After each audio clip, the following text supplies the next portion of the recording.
Hello friends, ఇప్పుడు మనం CDMA గురించి తెలుసుకుందాం. CDMA అంటే కోడ్ డివిజన్ మల్టిపుల్ యాక్సెస్. దీన్ని మనం స్పెస్ స్పెక్ట్రమ్ టెక్నాలజీ అని కూడా అంటాము. సో దీంట్లో ఏంటంటే అన్ని మనకి స్ప్రెడ్ అయి ఉంటుంది. సో ఈ CDMA ఎలా అంటే అందరి యూజర్స్ని సేమ్ టైమ్ అండ్ ఫ్రీక్వెన్సీలో ఉన్న ఆ బ్యాండ్ ఆఫ్ స్పేస్కి అలోకేట్ చేస్తుంది అనమాట. సో అది ఈ CDMA టెక్నాలజీ అనేది. సో ఇక్కడ చూడండి, CDMA allowing many users to occupy the space, time and frequency allocation in a given space or band అన్నమాట.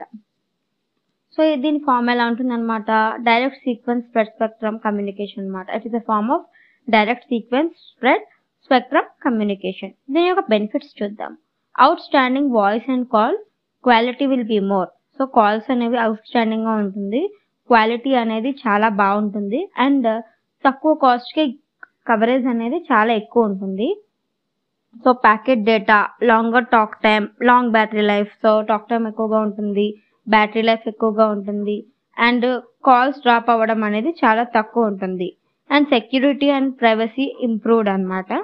సో దీంట్లో కెపాసిటీ అనేది ఎక్కువగా ఉంటుంది అండ్ బ్యాక్గ్రౌండ్ నాయిస్ కూడా మనకి రెడ్యూస్ అవుతుంది అనమాట. సో ఇప్పుడు మనం CDMA ఆర్కిటెక్చర్ని చూద్దాం. సో ఇక్కడ ఆర్కిటెక్చర్ చూడండి. సో అన్నిటికీ ఒకలాగే ఉంటాయి, బట్ స్లైట్లీ కొంచెం చేంజెస్ ఉంటాయి అన్నమాట. సో ఇక్కడ MS అంటే మొబైల్ స్టేషన్ అనమాట.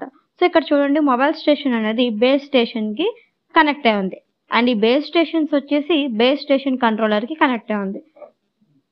సో ఇక్కడ స్విచ్ అనేది డిఫరెంట్ అనమాట. సో దీంట్లో ఉండేది మనకి స్విచ్ అనమాట. సో ఇక్కడ చూడండి, ఈ బేస్ స్టేషన్ కంట్రోలర్ అనేది స్విచ్ కనెక్ట్ అయి ఉంది.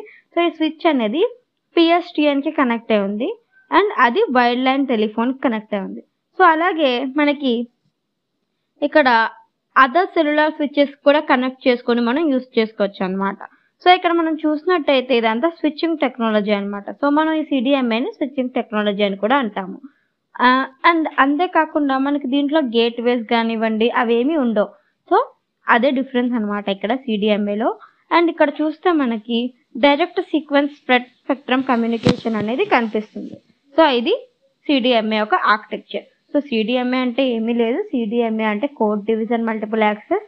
దీన్ని మనం స్పెడ్ స్పెక్ట్రమ్ టెక్నాలజీ అని అంటాము. ఈ CDMA ఏం చేస్తుందంటే అందరి యూజర్స్ని సేమ్ టైమ్ అండ్ ఫ్రీక్వెన్సీలో ఉన్న బ్యాండ్ ఆర్ స్పేస్లో ఆక్యుపై చేసుకొని అలొకేషన్ చేయడానికి యూజ్ చేస్తాము. అది CDMA. దీని యొక్క ఫామ్ వచ్చేసి direct sequence spread spectrum communication అనమాట. సో బెనిఫిట్స్ కూడా చూసాము. సో నెక్స్ట్ మనం ఫైల్ సిస్టమ్ గురించి. వీడియో నచ్చినట్లయితే ప్లీజ్ లైక్ చేయండి, షేర్ చేయండి అండ్ నా ఛానల్ని సబ్స్క్రైబ్ చేసుకోండి. మీకు కనుక ఏమైనా డౌట్స్ ఉంటే కమెంట్ బాక్స్లో తెలపగలరు అండ్ మీ డౌట్స్ని నాకు మెయిల్ కూడా చేయొచ్చు. Thank you.